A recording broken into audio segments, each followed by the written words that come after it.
I'd like to welcome everybody to today's presentation on goal setting, behavior modification, and readiness for change. I'm your host, Dr. Dawn-Elise Snipes. Today we're going to talk about SMART goal setting, define some very basic behavior modification terms, explore how behavior mod can be useful in practice, and try to apply it to helping people set SMART goals that are based on their readiness for change. Last week, we talked a lot about readiness for change, and we recognized that what people are going to be motivated to do at any one time is going to be based in part on their readiness for change. Change means doing something different or modifying a response. That response can be a neurochemical one, modifying your stress response so you don't get quite as excited or stressed out over something, or an overt behavioral response, smoking or eating when you're stressed. Behavior modification principles will help people understand some of the reasons they act or react the way they do. Once they start understanding, hey, now I see I'm choosing this because it benefits me in this way, or I'm choosing this because the alternative just doesn't seem very rewarding. By understanding what causes and motivates people's behavior, we can better address their issues. The focus in behavior modification is on the observable, measurable conditions to the exclusion of cognitive interpretation. But I think it's important that we recognize behavior modification was started way back. And we actually can measure hormone levels now. We can measure a whole lot of things that we weren't able to measure before. So there are a lot more observable, measurable things. When you do neuropsychology, when you do neurofeedback, you're actually watching how your neurons are lighting up. And you can manage your stress and control, to a certain extent, which areas of your brain are lighting up and how much. So let's talk about readiness to change and defining SMART goals. Now, SMART goals, for those of you who haven't heard of this before, they're specific, measurable, achievable, relevant to what is important to the person, and time limited. Now, time limited is really important because a lot of people set goals that are way too big, which means they almost never get to that reward at the end. They start feeling defeated, and then it impairs their self-efficacy. So we want to be specific. What exactly is it that you want somebody to change? If you say, John, you're rude. Well, okay, that's I'm sorry that you feel I'm rude, but what does that mean? What specifically am I doing that you perceive as rude? That way the person can change their behavior. You don't listen. Okay, well, what is it that I do that makes you think I don't listen? I hate to say what evidence do you have, but specifically what is telling you that I'm not listening? The goals need to be measurable. So the person goes from saying things that are perceived as being rude, and they're defined. We're not going to go into all that right now, but saying those things 6 times a day to saying them once a week. Okay, so that we want to see a measurable change in that identified behavior. When my son would clean his room, that's a very ambiguous thing. So we started defining, you need to make your bed, you need to dust your shelves, you need to put your toys away. And we went from that almost never getting done to having that get done nearly 7 days a week. So it was observable and measurable. And I could, since I broke it down into 3 specific tasks, I could say, well, this one got done every single day. This one got done 5 out of 7 days. So we can see the progress. It has to be achievable.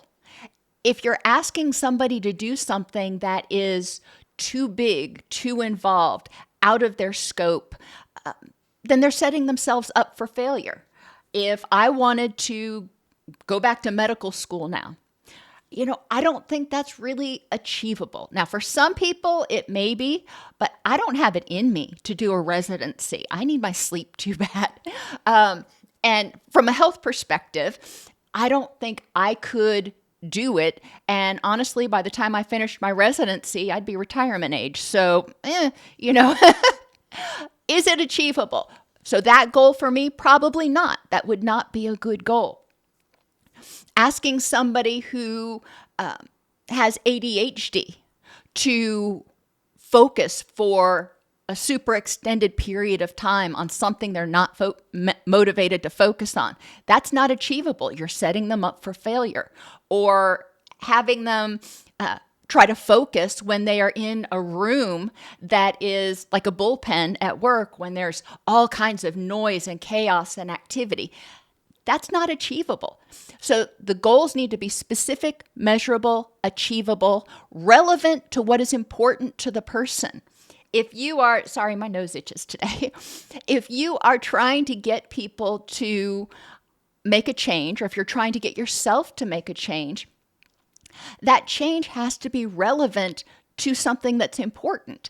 If keeping my room clean is not important to me, then I'm probably not going to be motivated to do it. Now, by extension, for my son, keeping his room clean wasn't really important for him, but keeping mama happy and keeping his privileges, that was important. So keeping his room clean became relevant to him because it led to other things that were important.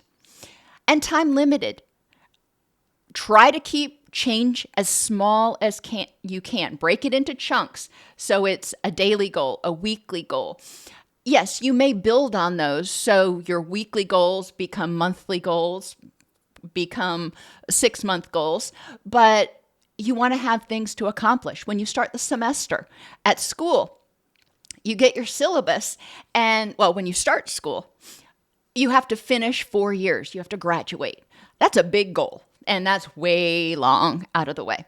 So then you break it down. I need to finish this semester. Well, that's a big goal too.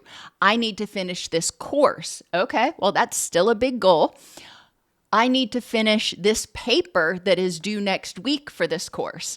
Okay, that is a specific, measurable, achievable, relevant, and extremely time-limited goal. So you want to break it down into as small of a component part as possible. So let's go over to readiness. Readiness for change. Remember, pre-contemplation, I ain't got a problem. You can't tell me I do. Contemplation, I may have a problem, but it ain't that big of a deal. Preparation, I've got a problem. I may need some help. Not quite ready to do anything, but I'm going to get my ducks in a row. Action, I'm taking action. Maintenance, I've made the change and I'm maintaining it. And then relapse, which occurs to a greater or lesser degree for most people, will have these little lapses. And that indicates something about these new behaviors is not as rewarding as these alternate behaviors. When somebody is in pre-contemplation, they don't think they've got a problem and they're being forced to be there. So the specific goals, when I was working with people in criminal justice, they didn't have a problem. I couldn't tell them they had a problem. So the specific goal was, you want to get off papers. You want to get off probation. And that means you've got to complete this 10-week course of treatment. So that's the specific goal.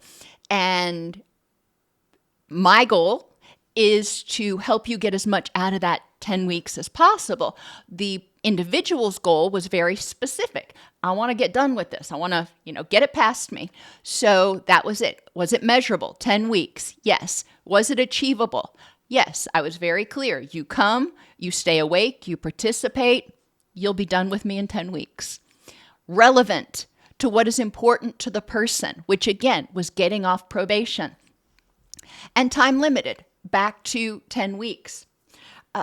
So readiness really depends on the person. And if they're being forced into something, then generally their motivation is going to be to get their power back.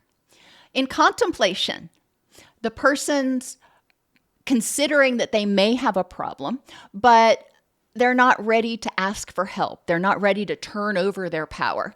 And in contemplation, we want to, again, be specific about what is it that I can help you do? What is it what steps are you going to make to move toward your rich and meaningful life? Most of the time, I'm not going to say all the time because I'm sure there's an exception, but most of the time, if somebody is working toward their rich and meaningful life, it means getting rid of problematic behaviors. Ultimately, it means having to change problematic behaviors. That's fine. If you don't want to give up drinking, if you don't want to give up smoking, whatever, we don't have to focus on that. We have to focus on what you want. But in the meantime, we'll also look at how drinking or smoking or whatever else it is keeping you from achieving those goals. In preparation, again, we want to be specific about what are you preparing to do? What do you need to do in order to prepare? Let's look at your life and figure out where your ducks are and which ones need to be put in a row. It needs to be measurable. You need to do this, this, this, and this before you begin treatment. Achievable, obviously. Relevant to what is important. Making sure that if they're motivated for treatment, then they're going to want to get these ducks in a row. They're going to want to start this process, maybe so they can be finished with the process, but they're going to want to be getting started. And it's time limited. So I generally encourage people when they're in preparation, all right, over the next 2 weeks, these are the things that you need to get done in order to be ready to get on the wait list. And we're going to talk more about each of these as we go through. But ultimately, I want you to recognize that each level of readiness for change has different goals. And the person has different goals. Pre-contemplation, I want to get you off my back. Contemplation, I want to feel better, but I don't want to give up my power yet. I want to try to figure out how to do it on my own. Preparation, I'm getting ready for change and I need some help preparing. Action, action's that therapy. Behavior modification is necessary for maintaining targeted behaviors and reducing unwanted behaviors. We know we start doing something. Maybe you're deciding that you're going to eat healthier, and it's great. You're doing fine. You start feeling better. You're less foggy. It's great. But then all of a sudden you go to Christmas dinner or Thanksgiving dinner, and there's all these high sugar, high fat, nummy foods, and you have them. And then after that, it's harder to not crave them again. So there's a little bit of a relapse because your brain is starting to say, you can just have a little smidgen of that. That's your brain trying to minimize the harm it could do, or trying to minimize what it wants you to do. In its truest form, behavior modification is concerned only with observable, measurable behaviors, stimuli, reinforcement, and punishment. Emotions, interpretations, and mental processes have no bearing. For some people who really don't like talking about feelings, this can actually be liberating because they can see how this trigger, this whatever, the stimuli, triggers this behavior in them. And they can see that it's almost a mathematical process. However, we need to recognize that experiences we have create beliefs and expectations. When those expectations are triggered, we have neurochemical changes when we're exposed to those stimuli, which produce feelings. So you have a traumatic event with a dog when you are a small child. You develop these beliefs that dogs are dangerous, dogs are scary. So when you see dogs in the future, you expect that dog is going to be dangerous or scary based on your past experiences. Your amygdala kicks in and it goes, I remember that. I know what we need to do. We need to get the heck out of here. And you trigger that fight or flight response. You have those neurochemical changes, which lead to feelings of fear. So it makes sense what's going on, and we can see this mathematical process because our body ultimately wants us to survive. Traditional behavior modification can be quite useful in simplifying a stimulus reaction. Makes sense why you got upset in that situation. That situation reminded you of a time in your past when you felt powerless, which led to you feeling anxious, which led to you feeling angry. Totally makes sense. Stimulus reaction. Exploring the cognitive interpretations or labels that we put on things can help people identify and address what is causing their distress. We want to use another mnemonic. It's been a while since I've added a new one. This one is called feel. When we are evaluating our beliefs, we want to look at the facts in this context at this time. Exceptions to when this happens. Very rarely do things happen always or never. Alternate explanations for why this may be happening besides worst case scenario or besides me. And the likelihood that the worst case scenario is going to actually happen. We've talked before about possibility versus probability. So when people are experiencing distress after they downregulate, they can think about the automatic beliefs they had and evaluate those beliefs based on the facts, exceptions, explanations, and likelihood. Understanding what triggers feelings and urges and motivates behavior can also give people a greater sense of empowerment. It starts to become clear. Oh my gosh, it makes so much sense now why this bugs me. The brain receives signals and based on prior learning or conditioning, responds with either fight, anger, flee, or fear. So you have the fight or flight response. Or it doesn't react. It says, this is a nothing burger, not even going to pay attention to it. Or it responds with, I want to do that again. So we have three very different reactions. And those three very different reactions are associated with three different chemical cocktails, if you will, in our brain. Fight or flight is associated with adrenaline, cortisol, norepinephrine, oxytocin. The pleasure response is associated with dopamine, norepinephrine, serotonin, and GABA. So we have stimulating in the fight or flight, and we have relaxing and pleasure in the pleasure response. And the no reaction neutral typically just doesn't trigger much of anything. The brain just filters it out. It says, not worth even paying attention to. Humans label these different chemical responses with feeling words. The same response can be labeled differently by two different people. Fear versus exhilaration. Roller coasters. I'm terrified of them.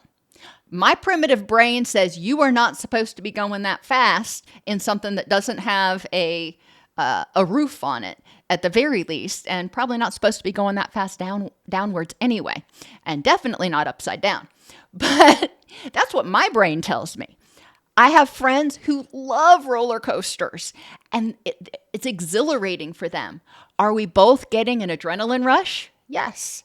Are we both getting a lot of excitatory chemicals? Yes. They happen to be perceiving it as exhilarating. So they're having more dopamine and more norepinephrine and more endogenous opioids just flood their system. Me, I'm hanging on for dear life going, how can I get out of here? We're doing the same thing, having the same experience, having similar chemical reactions, but the balance of the different neurochemicals is somewhat different for pleasure versus fear. So let's think about the fears and rewards of someone who is in different stages of readiness for change. Let's talk about anxiety first, since that's first on the list. In pre-contemplation, if somebody has a lot of generalized anxiety, maybe their boss noticed that they were stressed out all the time and referred them to the EAP. They don't want to be there. They say, I don't have that much anxiety. It's not that big of a deal. I don't need your help. I don't like therapists, whatever. Okay, that's fine. Let's talk about what your fears are. For one, the person may have fear because they feel like they're being forced to be there. They're having their power taken away from them. They may be afraid that if they get started, they're not going to benefit or they're going to fail at recovery. They may be afraid if they get started, they're going to open Pandora's box and not be able to put a lid back on it. There's a lot of reasons people may be afraid. We want to listen for what is punishing. And I don't like that word, but that's what we use in behavior mod. What is punishing their desire to get better, to feel better? What is holding them back? What do they think is going to be painful or stressful or dangerous if they admit that there's a problem? In contemplation, the person recognizes that they're stressed out and they need to change, but they're not ready to give that power up. And it could be prior experiences with therapists or authority figures. It could be that they're afraid that their boss is going to find out and they're going to be sidelined. There are a lot of reasons, but we need to listen. They're contemplating change. They're recognizing there might be a problem. So we want to explore what are they doing that works? What have they tried that didn't work? In what ways might somebody be able to help them with this? Making sure they recognize the power is in their court. In contemplation, there's going to be potentially activities that they experiment with outside of therapy.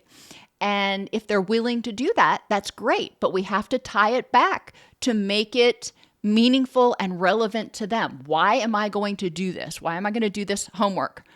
Okay, well, the homework is specific. It's measurable. You're going to do it or you're not.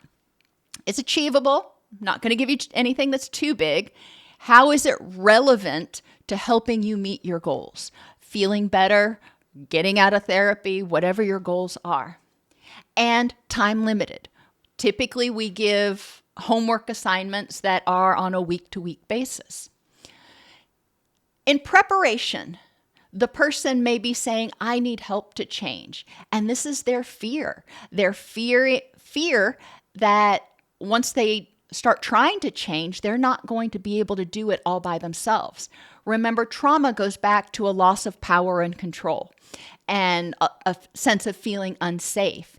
And when people enter therapy, if they don't establish a good rapport with their therapist, a lot of times they feel very anxious about telling this person what's going on. They fear being judged. They fear losing control. There's a lot of things they may fear. And those fears are going to punish movement toward change.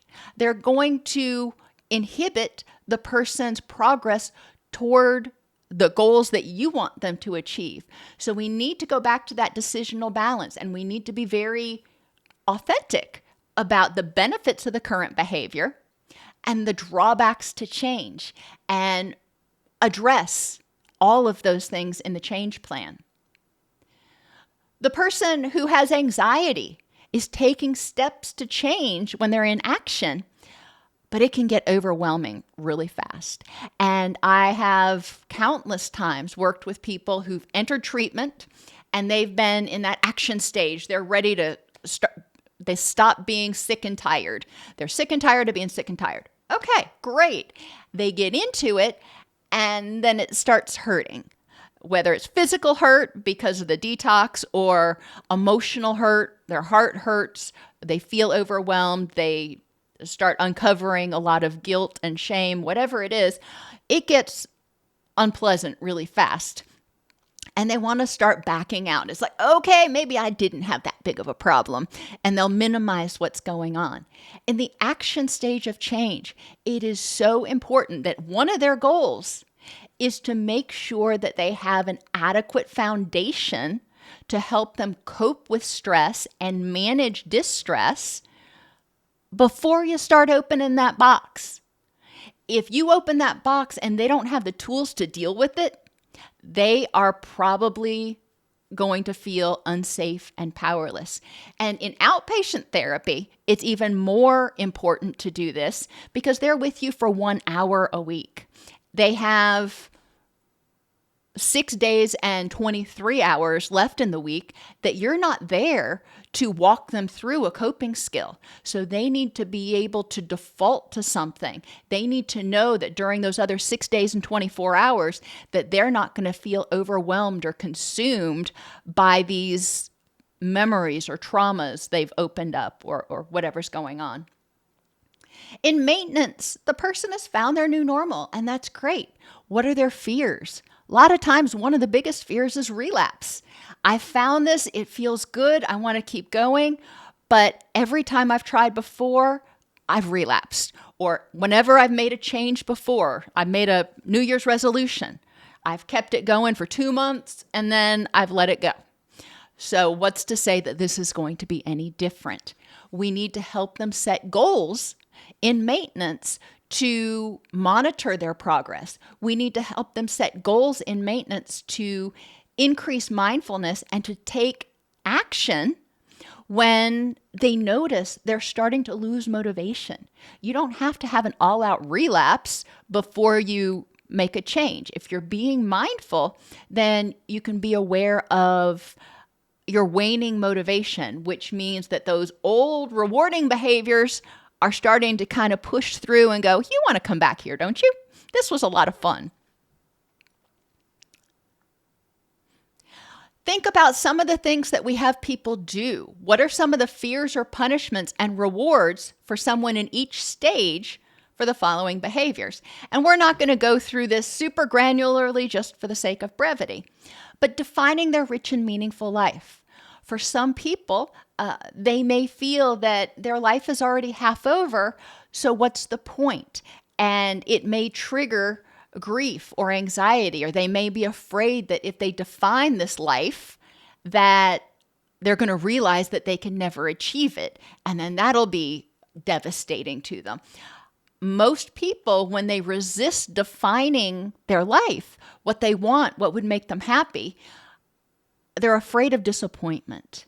I have a friend of mine who to this day says that happiness is just that ship has sailed and they will never ever feel happy. The best they'll get to is content. And I'm not their therapist, so I'm not going to challenge that. But it breaks my heart to hear that they don't even want to try to figure out what happy would look like or feel like for them. When we have people monitor and restructure their thoughts, they're having to examine the automatic beliefs that they're telling themselves that's leading to the anxiety or the depression or the anger. And they may start encountering some things like they start paying attention to it and they're like, yeah, I remember my mom always used to say that. And then they start feeling anger at their mother because they're just hearing that negative critical voice in their head all the time. So they may be afraid that they're going to discover things about themselves or about others that they don't know how to handle. Forgiving. Oh, this is a big one. Some people are afraid if they forgive others that they're basically becoming walking targets and they make themselves vulnerable. I like to look at forgiveness as choosing not to give that person your energy anymore because you can't change the past. You can learn from it. Use your energy to learn from it so it don't happen again, but you can't change the past. And a lot of times people are afraid to forgive themselves because they're afraid if they do, they're going to do it again. Once again, you can use that energy instead of just nurturing that guilt. You can use that energy to learn why you did it and how to avoid doing it again and work to use that energy to be a better version of yourself today than you were yesterday. Getting a physical, terrifying for people. And it's one of the things that I almost always strongly encourage people to do, because there are so many things like vitamin D deficiency, hypothyroid, hormone insufficiencies that can lead to symptoms of anxiety or depression and brain fog, that I want people to rule out some of the easy fixes. Let's make sure that everything's working okay under the hood. Improving sleep. Some people are afraid that if they set the goal of improving sleep, that they're going to miss out. They've got FOMO. They want to do all this stuff, and they don't know how to set boundaries and manage time effectively enough to get sleep in there. They're working 12, 14-hour days, but then they want to play for 3 or 4 hours after they get out of work. You don't have 8 hours left to sleep. So it's important that we help them figure out, how can you do the things you enjoy and improve your sleep and keep your job? And a lot of times it's a matter of recognizing balance and choosing to set some work-life boundaries. Improving nutrition. It's a great thing. It can help you feel better, but you know what? You can't have all the yummy food all the time. You can't have the brownies and the ho-hos and the whatever else it is that you eat. If you're going all the time, if you're going to improve nutrition, it's important that people make small changes. Back to SMART. If they are contemplating improving their nutrition, have them make a small change. Start drinking more water. Reduce junk food to 1 serving a day. Making those small observable changes one at a time and let them build on each other is going to be a lot more effective than turning somebody's entire nutritional thing over on its head and saying, okay, you're going to just completely change how and what you eat. Their gut is probably not going to like it if you do that. And their brain is not going to like it either, because they are going to miss those highly rewarding, highly palatable foods. So we want to set small goals. A lot of people are afraid that if they talk to a nutritionist or something, the nutritionist is going to say, you can't have this anymore, you can't have this anymore, you can't have this anymore. I worked with a dietitian who was very against that. She said the fastest way to get somebody to binge on a food is to tell them they can't ever have it again. And in a lot of ways, that's true. She would help them figure out, how can you have this in moderation? And that goes back to modifying behavior. I love chocolate. I love M&Ms, the peanut M&Ms. And when I was in school, we had a vending machine in our dorm, and it was just too easy to get to all the time. When I moved out of the dorm, I chose to not have M&Ms in the house. Instead, when I would go to work, I would allow myself 1 individual sized pack of M&Ms each day. Now, some of you may be going, that's a lot of chocolate. Well, yeah, but it was a compromise. And that was one step that I made when I started trying to change my diet to eat healthier. Now I have M&Ms maybe once every 4 or 6 months, but I had to gradually get there. A lot of times I ask people to complete an autobiography, and it's true with all of these things, which I should have mentioned earlier. We need to help people see how it's relevant to their goals. Remember, SMART, measurable, achievable, relevant. Why is improving nutrition relevant to helping me feel better and manage my depression or my anxiety? Well, let me tell you. Your food is broken down to make neurotransmitters, which is what helps fuel your mood. So crappy nutrition is going to lead to crappy feeling. Making sure that we always tie it back to their main goal is important. Completing an autobiography. What's the point? A lot of times we react in the present based on our expectations that were created as a result of prior experiences. Going back to that scary dog. If somebody met a scary dog when they were a kid, then they may still get freaked out around dogs or just not like them. They may not get freaked out, but they see dogs and they're like, I don't like dogs. They may not remember that initial event. So by writing an autobiography, they may be able to start pinpointing, oh, I stopped liking dogs at this age. Or my family was always against dogs. They didn't like having dogs in the house. They didn't like dogs. So I developed this belief that dogs were bad or scary. But the autobiography can help give them clues about their prior experiences that they may not even remember that are triggered in the present and trigger feelings of anxiety or depression or longing or anger. And seeking support is yet another goal that I have on all of these are things that I have on pretty much every treatment plan that I do. And seeking support is important. If you're seeing me for individual therapy, that's wonderful. I'm glad. I want to help you. I want to be there for you, but I'm only there for you 1 hour a week. 6 days and 23 hours of the rest of the week, you need to have somebody else that you can confide in. And I've said this before, and I'll say it again. I am adamantly opposed in 99.9% of situations to have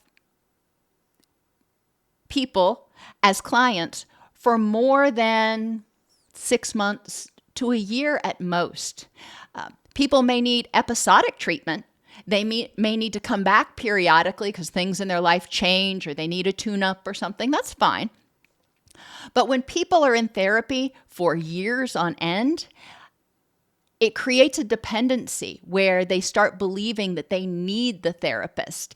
They don't rely on their own skills that they're developing, and they're not encouraged or forced to start developing social supports outside of the therapeutic environment. And so those other 6 days and 23 hours, they're kind of like a fish flapping in the breeze. It just doesn't work. So we want to make sure that we're encouraging people to learn how to live instead of feeling like they need to be meeting with us every single week for the rest of their life.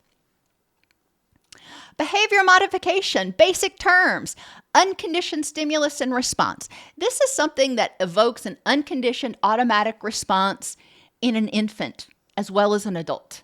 Loud noises. No matter how old a baby is, it can be 1 minute old. If you make a really loud noise, it's going to startle. Pain. Well, we all know that everybody responds to pain. Excessive cold or heat. Our body knows what temperature we need to be at. We're going to respond. Interestingly, heights, which I always found to be fascinating. But if you put babies on a clear tabletop, they will not crawl over where they can't see the bottom.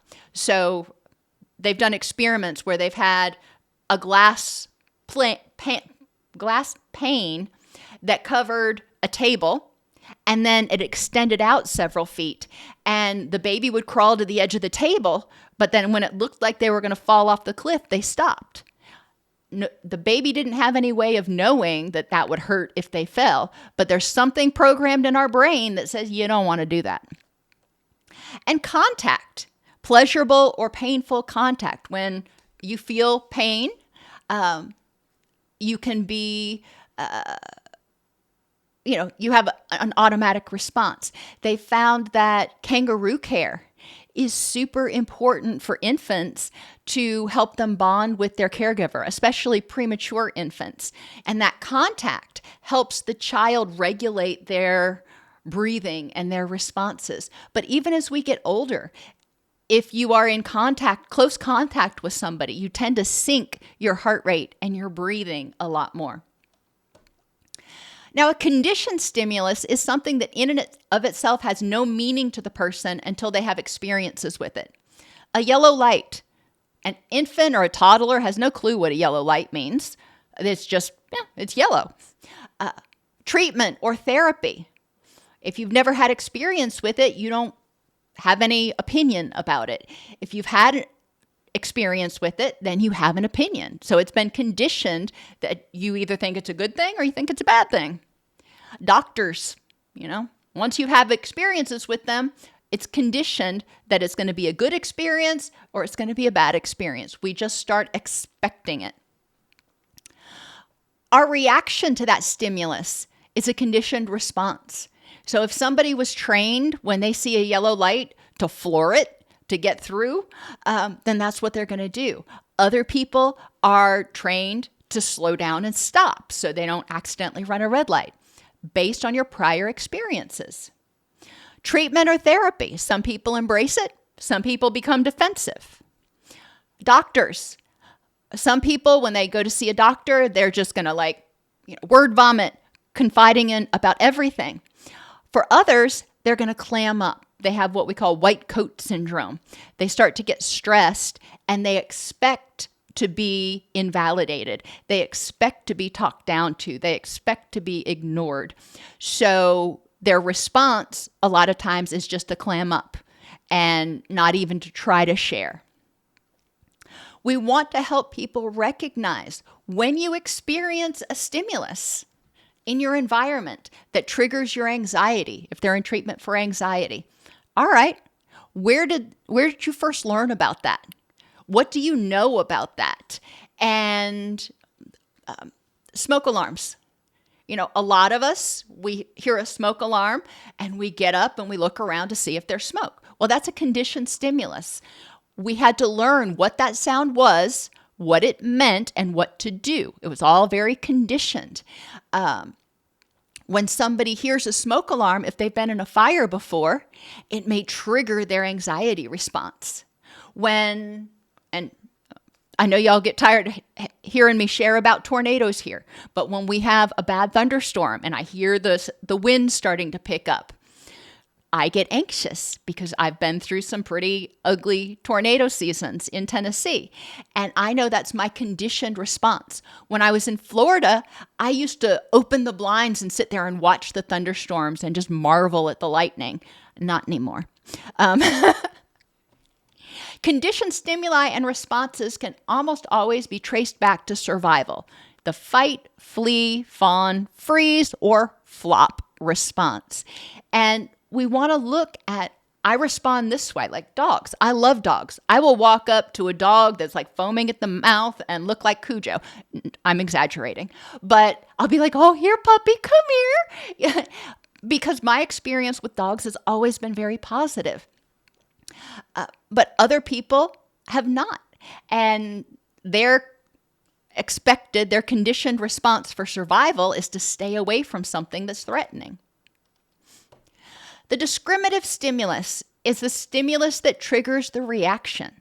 This includes your vulnerabilities. So, for example, if you're sick and you wake up, you know you're sick, your body says, hey, you're vulnerable right now, which means you're vulnerable to threats in the environment. So you're going to be more likely to respond with anger or anxiety to things. You're going to probably be more irritable.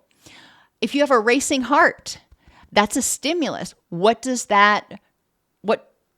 reaction are you experiencing? Some people, when they have a racing heart, they're going to look around. If I just ran a marathon, then I'm going to know that was the stimulus that triggered my racing heart. If I'm just sitting still and all of a sudden it just starts going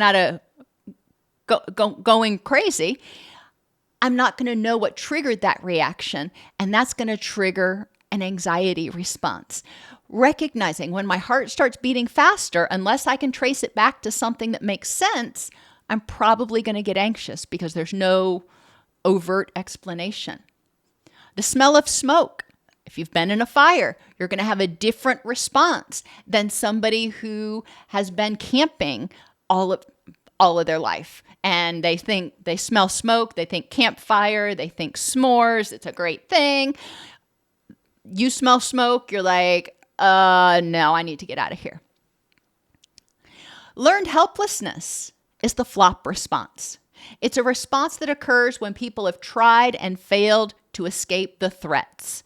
They give up. It's like, screw it. Nothing I do is making any difference, or I don't even have energy to deal with this because I've been dealing with too much else. Screw it. I'm just going to lay back down. We want to think about and ask our clients, what do you already have a sense of helplessness about? What do you already feel powerless to control? And let's take a look at that and in what ways that might keep you from moving toward your rich and meaningful life.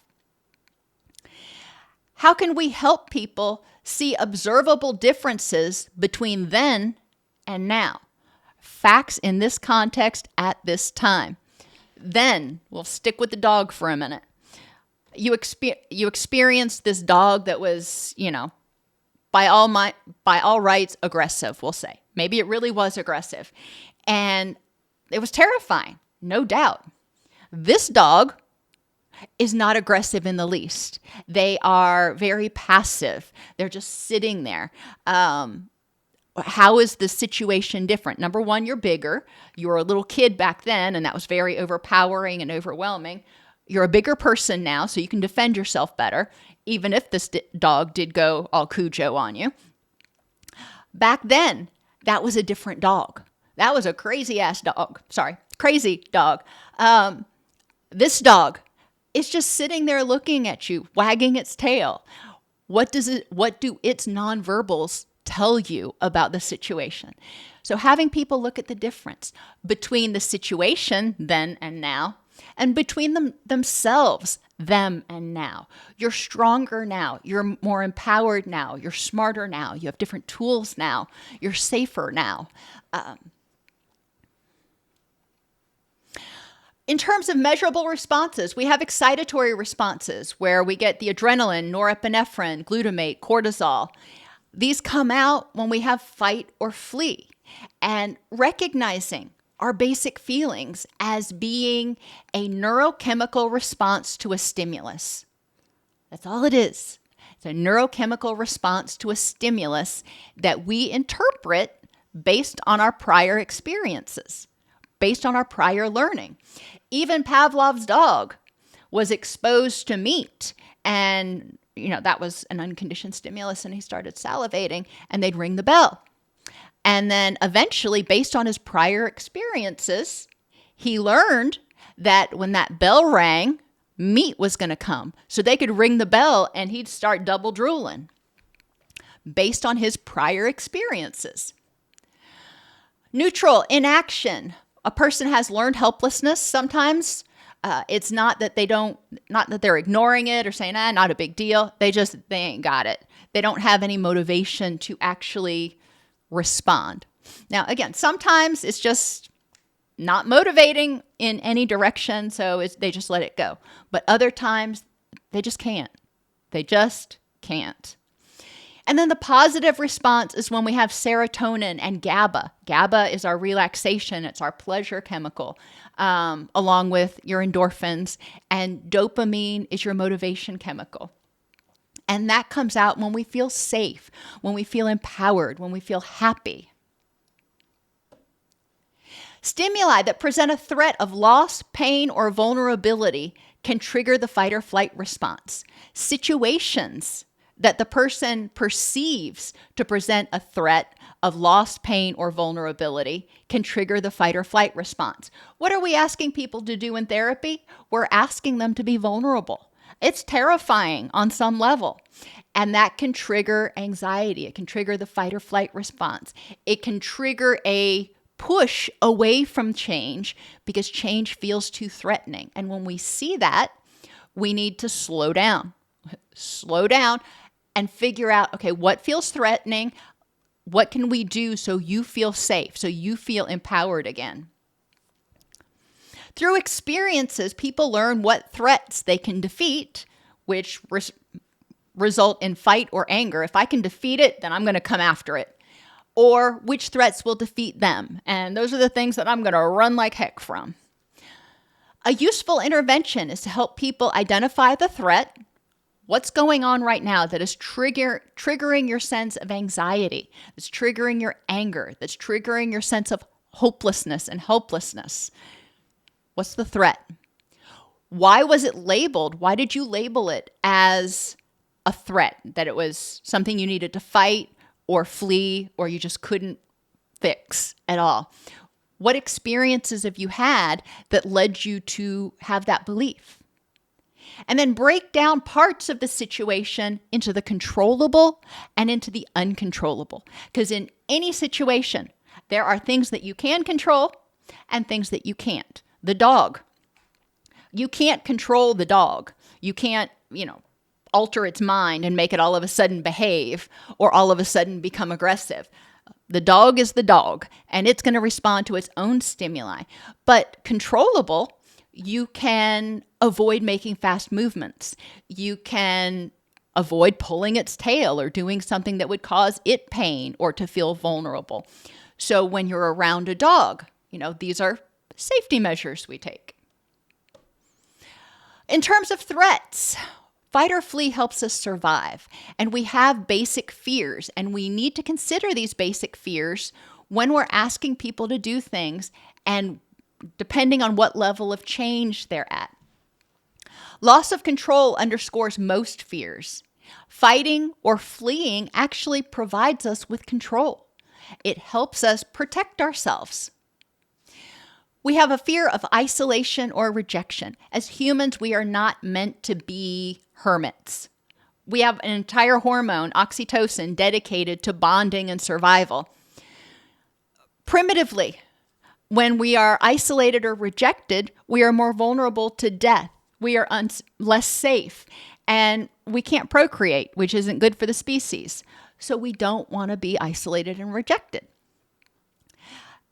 Isolation and rejection can be examined and counter-conditioned. This thing that you're afraid of, because you're afraid that if people find out, they will reject you or they will abandon you in some way. Is this really going to lead to rejection or failure, rejection or abandonment? And is this thing, even if you are rejected by this person or you're abandoned by this person, which no doubt would be horrible and agonizing, but is it really going to kill you? And is everybody going to reject or abandon you? Or is it just one or two people? And why are their opinions important to your survival?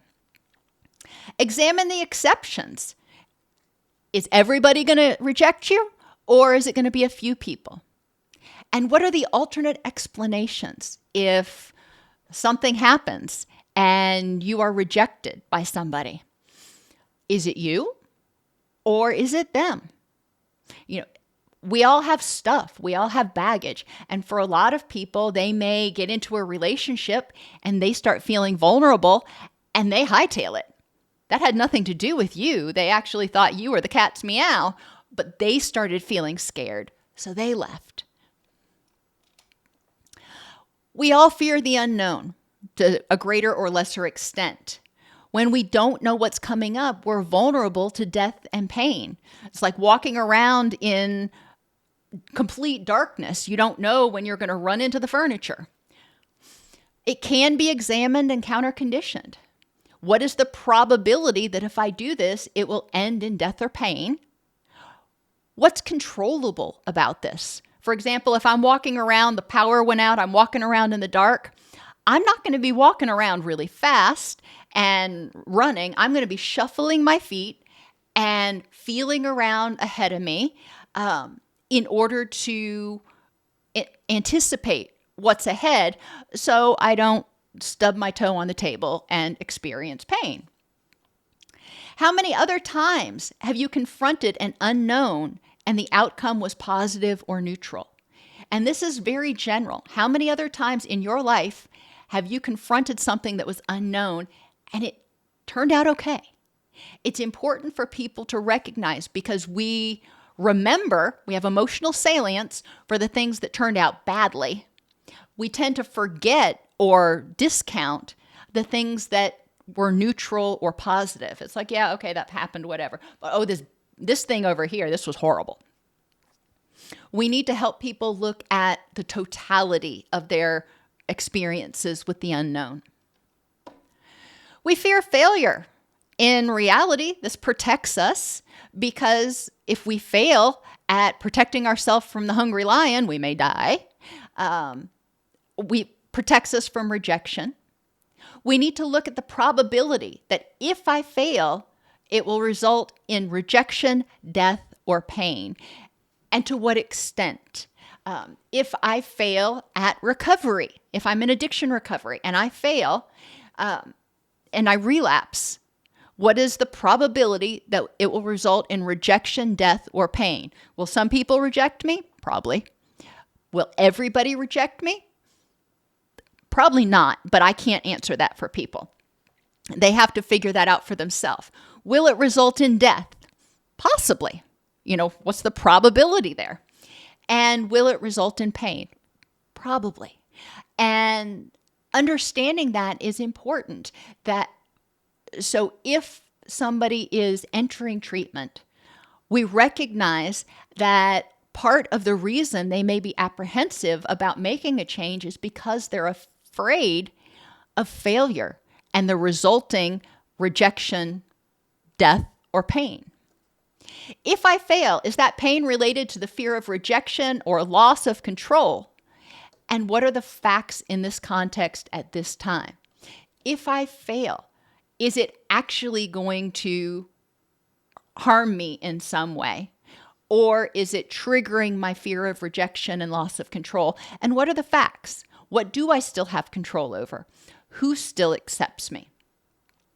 How many other times have I tried and failed and the outcome was at least neutral? And how can I make failure, this is where we counter condition or restructure, how can I make failure into a positive or a neutral? Hint, failure can be perceived as a learning experience. Rewards must be frequent and rewarding to the individual. And what I call the net rewards for a behavior must outweigh its alternatives.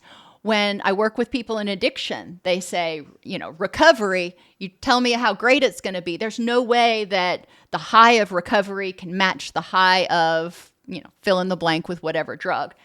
And I'm like, well, in the very short term, in the immediate reaction, probably not. However, in totality, when you're looking at your reduced stress, your improved health, your ability to have the things that are important in your rich and meaningful life, how rewarding is that compared to 30 minutes of being high? Encourage people to use discriminative stimuli in their environment to increase targeted behaviors. These are reminders of what they want to do and that they're safe and empowered to do it. To increase a feeling of control and self-efficacy. This will help address the fear of loss of control and fear of the unknown. Help them put things in their environment that remind them what they are in control over and what they do know. Have them put things in the environment to increase their self-esteem, to help buffer against fears of rejection. Maybe they can put pictures of their best friends who they know will always be by their side, or their best friends who are there that keep them from feeling isolated. And have them put discriminative stimuli in the environment that remind them of how competent they are. If it's awards, if it's kudos, if it's cards, whatever it is that reminds them that, you can do this. Life is hard and you're going to make mistakes, but you can do this. Help people figure out how to use discriminative stimuli in the environment to manage their angry responses. What can they have around them that reminds them to downregulate? What can they have around them that reminds them that getting angry over this is not a good use of their energy to help them move toward their rich and meaningful life? Behavior modification is concerned with the stimuli in the environment that evoke a response. Unconditioned stimuli evoke a response based on survival needs. Conditioned stimuli have no meaning to the person initially, but through experience, just like the dog and the bell, become associated with pleasure or pain. The excitatory response, anger and fear, serve to protect the person from what they have in the past experienced as producing pain or being threatening. Stimuli can be reconditioned in order to change the biochemical response and increase motivation to change behavior. But we need to remember when we're helping people set goals, we have to remember that they're setting goals based on what they want, but we also have to identify what fears might keep you from moving forward. What fears might tell you, hey, maybe this isn't worth all the effort to go this far. People with a logical, experimental mindset often respond well to behavior modification. It's imperative to help them identify alternate responses to their behaviors. You can't just say, okay, when you get angry, you can't scream anymore. We're going to eliminate that behavior. Well, what am I going to do instead? We need to make sure that when we're helping people set goals for change, we're not just eliminating a behavior, but we're adding one in its place.